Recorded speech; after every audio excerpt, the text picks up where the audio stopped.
நான் தஞ்சாவூர்லேருந்து வரேன். இந்த கோயில் வந்து என்னோடய ஃப்ரெண்டு சொன்னாங்க. தஞ்சாவூரில் மார்னிங் கிளம்பி நாங்கள் இங்கே வந்தோம்.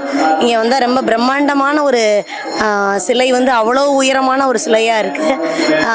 அந்த சிலை வந்து ரொம்ப பார்க்கவே நமக்கு ரொம்ப தத்ரூபமாக இருக்கிற மாதிரி இருக்குது. அதுக்கப்புறம் கீழேயே ஒரு பைரவர் இருக்கிறார். அந்த பைரவர் ரொம்பவே நம்மளை அப்படி உயிரோடு இருக்கிற மாதிரி ஒரு ஃபீல் வந்து நமக்கு அந்த ஃபீலை கொடுக்குது.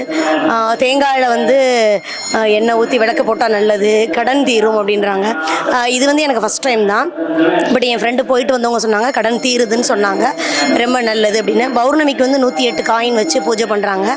நெய் அபிஷேகம் பண்ணி நெய்யில் இங்கே கொடுக்குறாங்க. அந்த நெய்யை வாங்கிட்டு போய் நம்ம எடுத்துக்கிட்டோம்னா நோயெல்லாம் தீருதுன்னு சொல்கிறாங்க. ஆமாம், இது ஃபஸ்ட் டைமாக இருக்குது. பைரவர் எங்களை கற்றுக்கிட்டோம், பார்க்குற உங்களையும் வந்து கற்றுக்கிட்டோம்.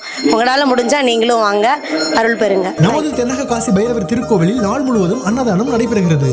பூர்வ ஜென்ம பாவங்கள் நீங்கி உங்கள் பிரார்த்தனைகள் நிறைவேற அன்னதானம் செய்து பைரவர் அருள் பெறுக.